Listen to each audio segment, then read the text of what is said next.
ተመልሰናል። ማንቸስተር ሲቲ ከቼልሲ እሁድ ከሚደረጉ ጨዋታዎች መካከል የሚጠቀስ ነው። በእንግሊዝ ፕሪሚየር ሊግ አሪፍ ፍጥጫ እንደሚሆን ይጠበቃል። ቼልሲ አሰልጣኝ አልባው ነው የሚያደርገው ጨዋታ ነው። ሮሴኔርን ከስትራስቡርግ ለማምጣት እየሰሩ ይገኛሉ ቼልሲዎች። እንደዚሁም ኦሊቨር ግላስነርና ጆዜ ሞሪኒዮም ዝርዝራቸው ውስጥ ከሚገኙ አሰልጣኞች መካከል የሚጠቀሱ ናቸው። በዚህ ጨዋታ ላይ በቼልሲ በኩል ሞይሰስ ካይሲዶ በቅጣት ምክንያት የማይገባ ተጫዋች ይሆናል። ካይሲዶ በቼልሲ በኩል በቅጣት ምክንያት ከማይገቡ ተጫዋቾች መካከል የሚጠቀስ ነው።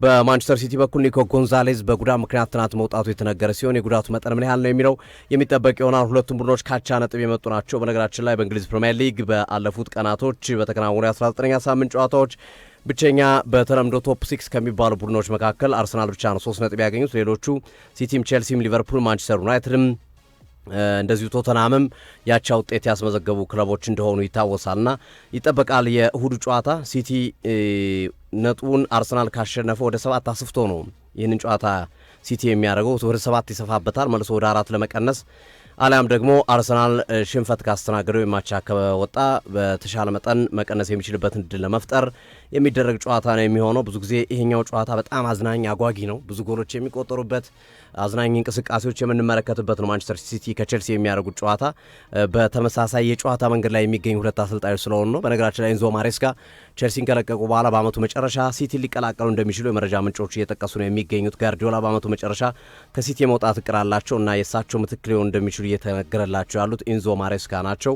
ኢንዞ ማሬስካ ትናንት ከቼልሲ ጋር መለያየታቸው የሚታወስ ነውና ማንቸስተር ሲቲ ከቼልሲ የሚጠበቅ ጨዋታ ነው።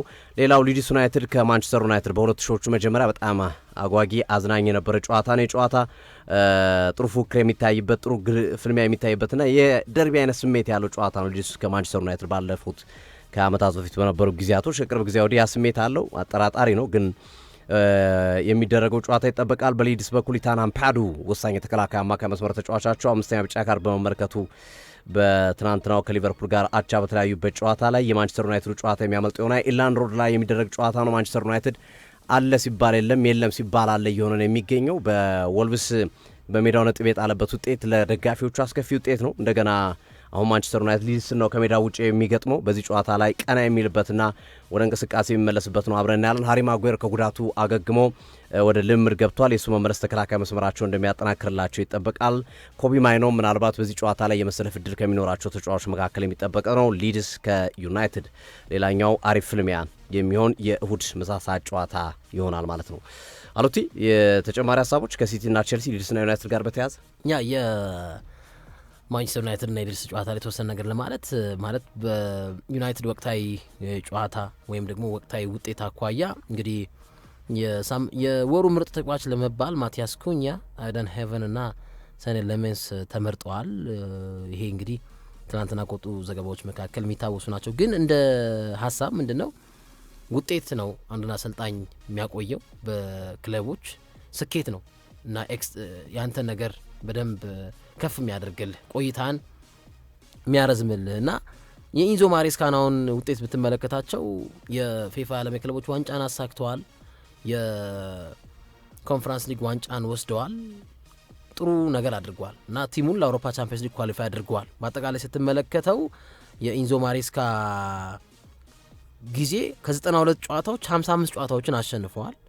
2 ዋንጫዎችን አሳክተዋል እና ስኬታማ ናቸው። አሁን ከስሎትም አኳያ ከአሞሪምም አኳያ ስኬታማ ናቸው። ግንስ ሪሰንት ውጤቶች ጥሩ አይደሉም። ስለዚህ የቼልሲ ቦርድ የወሰነው ውሳኔ ራሳቸው የሚያስገቡት መልቀቂያ ሁሉ እንዳለ ሆኖ ለነ ሮብን አሞሪምም ማንቂያ ደወል ሊሆን ይገባል ብዬ አስባለሁ። ለነ አርኔ ስሎትም አሉ ስትላቸው የሉም ስትላቸው አሉ አርኔ ስሎት ኢቨን ሮብን አሞሪምም እና የክለብ ቆይታ በምታስመዘገበው ስኬት ነው። በስኬት ረገድ ጥሩ የሚባል ስኬት አሳክተዋል። እኔ ፐርሰናሊ ለቼልሲ ዲዘርቭ ባያደርጉም ካለው ስብስብ አኳያ ግን እና አሞሪምም ደግሞ ከዚህ ውሳኔ ሊማሩ ይገባል። የማንቸስተር ዩናይትድ የቦርድ ኃላፊዎች፣ የኢኒዮስ ቤተሰቦች የቼልሲ አይነት ውሳኔ አሞሪም ላይ በቀጣዮቹ ጨዋታዎች ስኬታማ ካልሆነ ትግስቱ ይበቃል፣ ትግስቱ መጠበቁ ይበቃል ብዬ አስባለሁ እና አንዳንድ የፖስት ማች ኢንተርቪዎች የቅያሪ ተጫዋቾች እንትኖች ኮንሲኩዌንሶች ማንቸስተር ዩናይትድን እየጎዱት ነው። ግን አሁንም አራቁትም። ቼልሲ ማራቀውም፣ ሊድስ ሊቨርፑል ማራቀውም። ግን ዩናይትድ አይናፋር ሆኗል። ሲጥሉለትም እሱም ይጥላል ሲያሸንፉ ያሸንፋል እና ባለበት እየቀጠለ ይገኛል ሊድስ በርንሌ ሊቨርፑል ሊድስ በርንሌና ቀጣይ ሲቲ የማንቸስተር ቀጣይ ፊክስቸሮች ከዛ አርሰናል እና እነዚህን ሁለት ጨዋታዎች አትሊስት ቢያሸንፍ በአርሰናልም በሲቲም ከባድ ጨዋታ ስለሚጠብቀው የሆነ ራስን አዘጋጅ ለምትመለከታቸው ጨዋታዎች ይሆናሉና የሩበን አሞሪም ቆይታ በእነዚህ አራት ጨዋታዎች ቢወሰን ከዛ በፊት ቢሆን ደስተኛ ነኝ ምክንያቱም ኢንዞ በዋንጫዎች አሸብርቀው በድሎች ድልነት ቀጥለው መጨረሻ ላይ ግን ሪሰንት ውጤታቸው ጥሩ ስላልሆነ ተባረዋል እና ይሄንን ለማለት ነው ሶፊ በጣም አሪፍ አድማጮቻችን አብራችሁ ለቆያችሁ ሁሉ ከልብ እናመሰግናለን። ነገ በቀጥታ ስርጭት ጨዋታዎች እንመለሳለን። ነገና ቅዳሜና እሁድ በቀጥታ ስርጭት ጨዋታዎች እንመለሳለን። አብራችሁ ለቆያችሁ ሁሉ ከልብ እናመሰግናለን። ነገ ወደ ምሽቱ 1 ሰዓት አካባቢ እንገናኝ። አጋሮቻችን እናት ባንክን ከልብ እናመሰግናለን። መልካም ቀን ይመቻችሁ። ባባይ ቻው። እናት ባንክ ከአሪፍ ፔይ ፋይናንሻል ቴክኖሎጂ አክሲዮን ማህበር ጋር